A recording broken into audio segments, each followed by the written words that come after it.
This is a serious question. Is anybody watching this and like, no, you shouldn't be afraid of them? They got the #2 defense, the most talented quarterback we've ever seen, the Super Bowl champion coach. No, they're. If you score 21, you win. Flip side is and by the way, so that's a very misleading stat. Just right down the middle. Okay, no, it's not. So, no, it's not, because the idea there is, because the Chiefs have multiple wins where 21 wouldn't have gotten it done. But I'm saying if you score 21, you win. Another way to look at it is this. The Chiefs are undefeated when they score 21. They're undefeated when they don't lose the turnover battle or give up an offensive or defensive score. Mm-hmm. And who they were yesterday, Coach, is who they need to be. The kick-ass defense. Don't make the critical mistake. Mahomes made the one big mistake of the game. I know there's the MVS drop, but drops actually, I know they happen to the Chiefs at a crazy rate. But a couple drops a game happen to any team.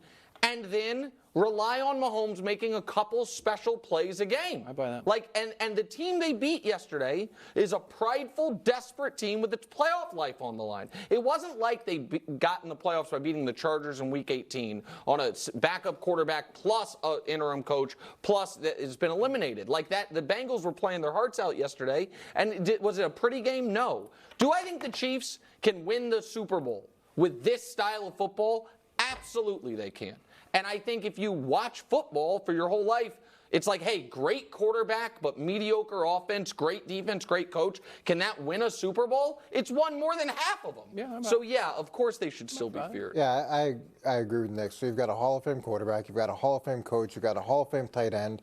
There is literally not another product that anybody on this team can endorse. They've endorsed every product in the history of products. So that's good going into the playoffs. There's nothing else that can take their attention away from the game. But when we won our first Super Bowl, the next season we go 9-7. We tie with the Jets. We tie with the Dolphins. We miss out on the tiebreaker. But I really feel like if we had gotten into the playoffs that year, we would have won the Super Bowl. Oh, nice. And that would have been 4 straight instead of 3 Well, you out don't of know 4. if you would have then won the next Well, we two. probably would have. Well, yeah, we would have.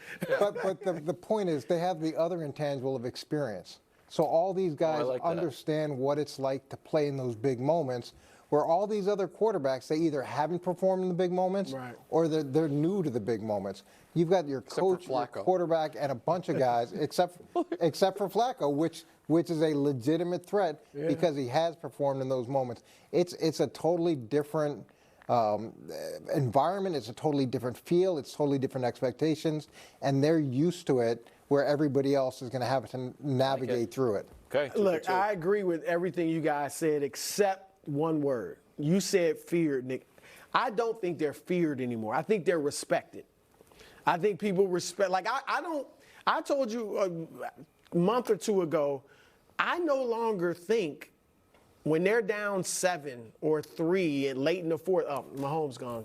They were down 10 yesterday. I'm not saying it can't happen. I'm just saying I used to think it was virtually automatic. Sure. Yeah. I don't feel that way anymore because their offense isn't great. So I think they're respected for all the reasons you guys said. The one play, I don't think Rice is feared. I think he's had a very good rookie season. I don't think he strikes fear in players like other receivers. The only guy other than Mahomes that strikes fear in people is Pacheco. Just running through your face. Pacheco is like, but when you have the one guy that can impact the game the most, and that's who you're afraid of, there's no coach or team that's like, oh, I hope we draw. Let me ask you a question. When they announced the in-season tournament, I don't love to do cross-sport analogies, but it works this time 100%. When they announced the in-season tournament, in your heart, you're like, you know who's going to win this? Who would you think? LeBron. Why? Well, because he had the guy. I think he was the only guy that took it seriously. Well, but you just knew, like, you know what I'm going to take? I'm going to take the guy who's the best, and who's going to get locked in and has the most experience, and his team's flawed and broken and not that scary. But when it's go time, I'm not betting against them. That's why I'm beloved in Kansas City. That's why I'm beloved. But that's Brew. That was Kevin Wilde. Trying to now just trying desperately That's true. to get back in the good graces Yeah. because Is the it mayor true? of Kansas Was City, it true? Tech Nine, Eric Stone Street, and Paul Rudd have all said have. you are And out. you got nowhere to go. That's true, though. I'm not They're all taking big you on fouls. Baltimore. Yeah. Oh, Coach, you haven't seen the videos? Oh, Coach wasn't watching the show. He was in Turks and Caicos. on to Oh, the- my goodness. I'm still beloved. 4 versus 80.